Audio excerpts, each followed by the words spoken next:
Okay, start Parshas Kisovo, which is about the mitzvah of Bikurim. Then when Klal Yisrael first came there to Israel, and they conquered the land, they divided, and each person had his portion. So the first of the fruits, the 7 species that ripen, the person has an obligation initially to identify them, and when they're picked, when they're harvested, he must take those species to Shalayim to give it as a gift to the Kohen. Bikurim, from the word Bechor, is the first of the fruits. The first of the fruits that ripen, and it has the identical status as Truma. Just as Truma, the first tithing of the grain or the fruits must be given to the Kohen. It's one of the gifts. The Torah says you must give to the Kohen. Bikurim must be given to the Kohen, the first of the 7 species that ripen. Meaning, when they start budding, he identifies them. When they start developing into a fruit or a grain, it's identified. Rabbi,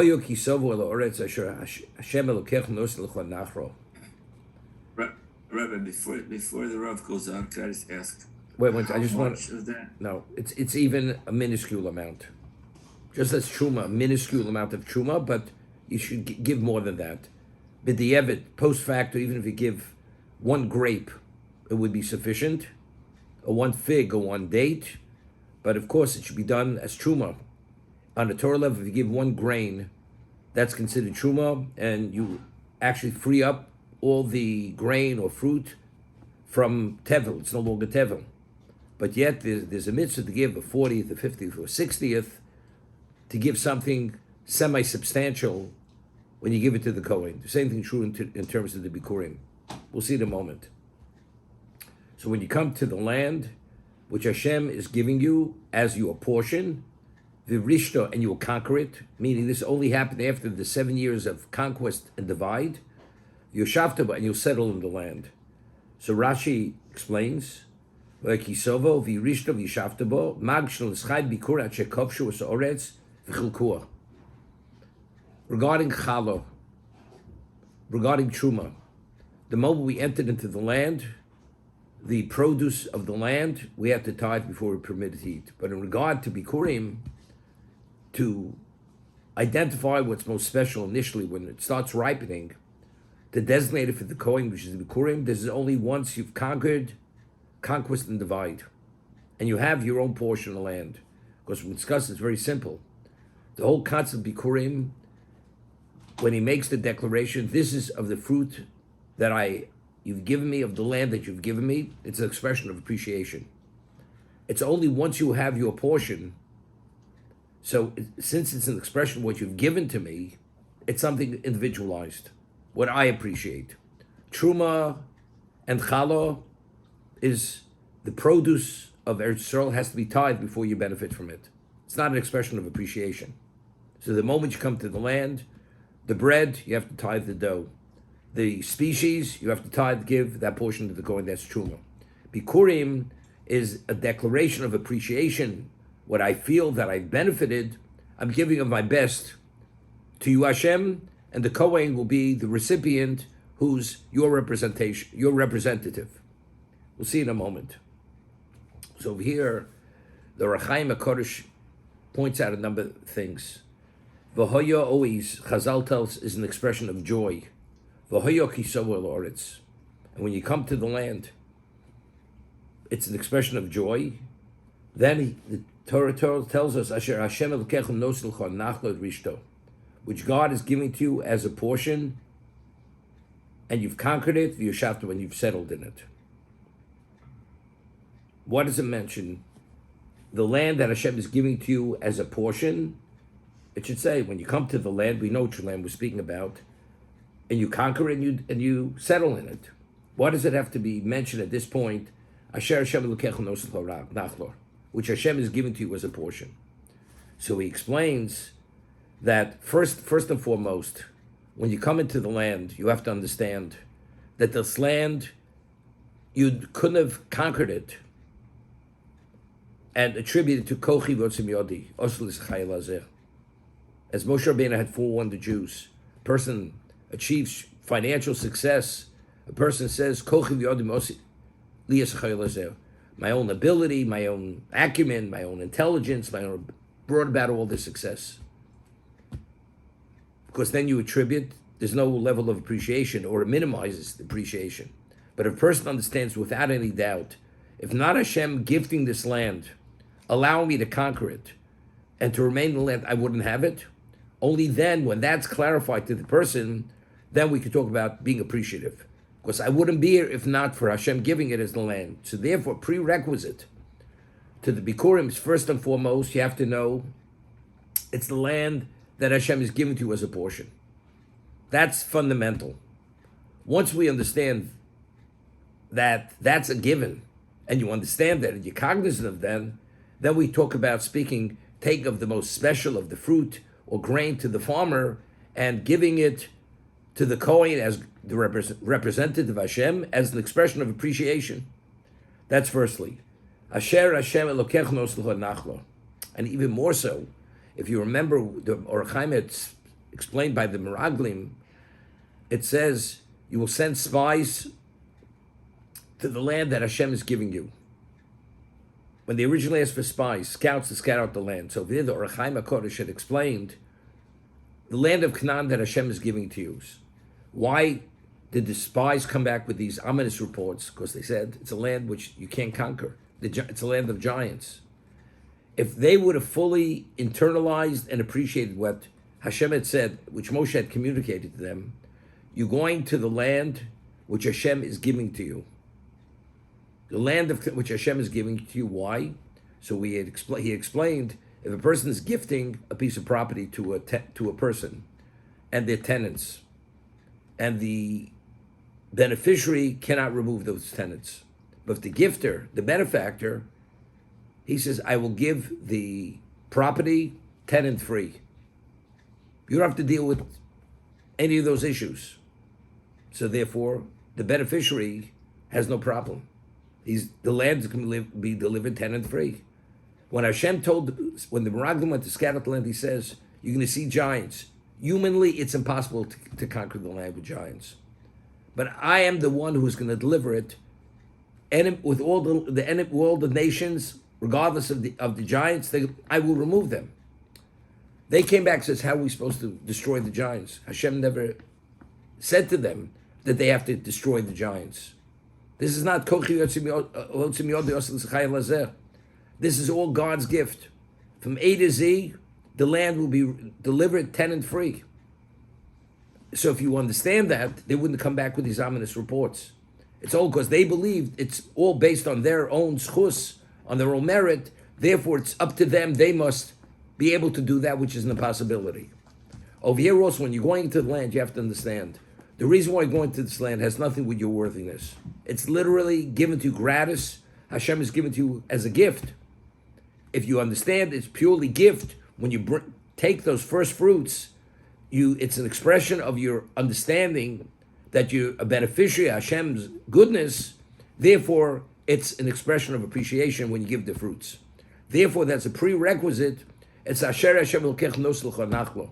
It's the land which Hashem has given to you as a nachlo. Very often, you raise children. You want them to be appreciative. Not that you're continuously pushing it in their face. Do you realize you had this because I gave it to you? Not that.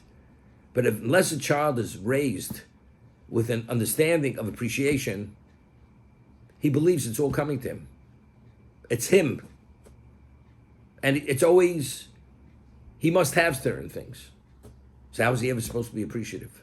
So he has to understand the parent with wisdom has to communicate at certain times. He has to earn it. Or it's a gift. You don't give it every day. You give it every day, it's taken for granted. You only give it at special occasions. If you deserve it, it's only because it's this, I'm giving it to you. It's only if a person has a certain level of understanding could appreciate. But very often it's the gifter's fault that the recipient is not appreciative. Sometimes we spoil kids rotten.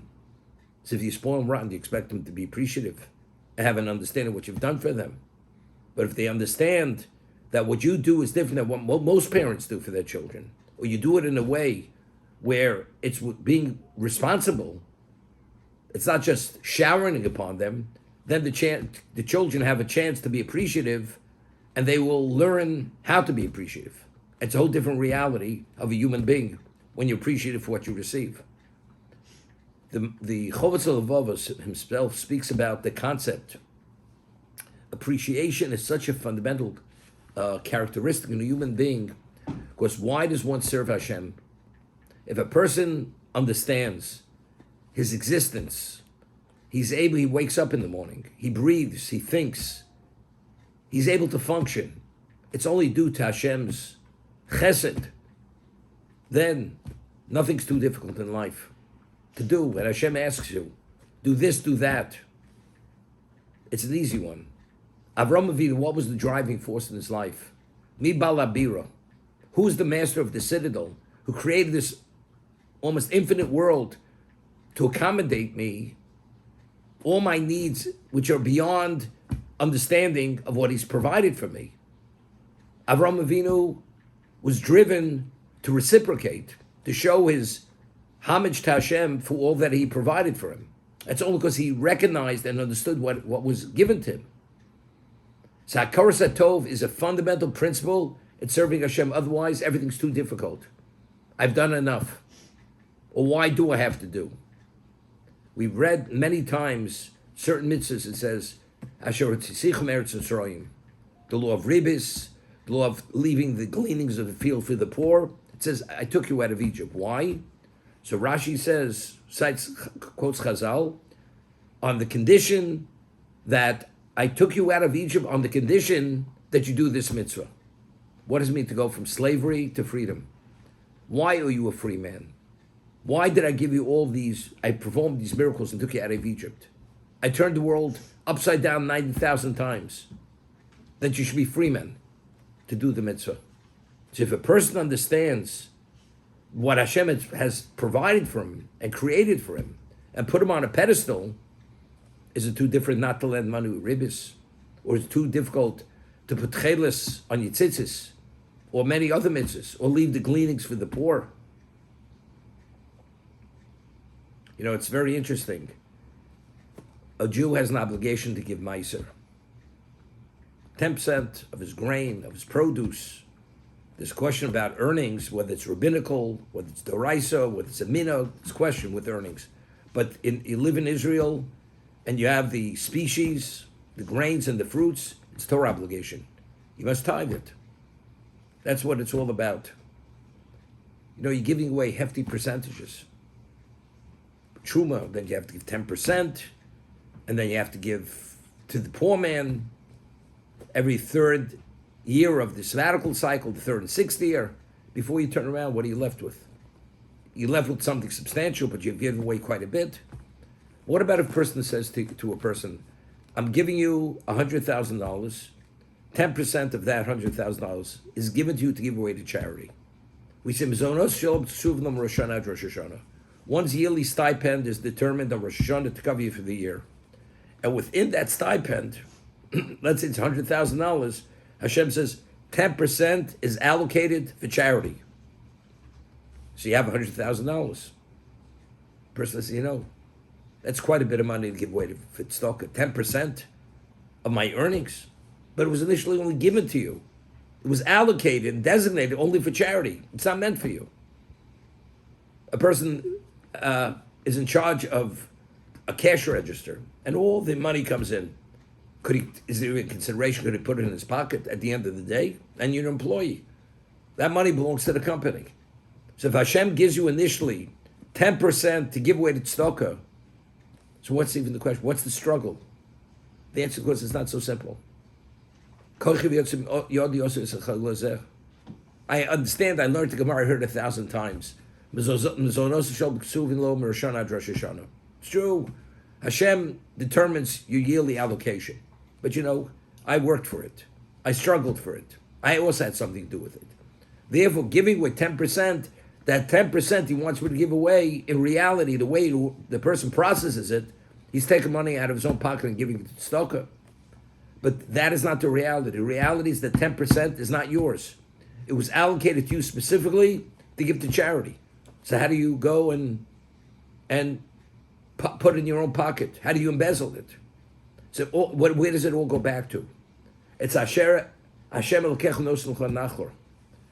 You have to know initially, when you enter the land, everything here is a gift. And therefore, what he's asking of you, it's not attributed to your own ability.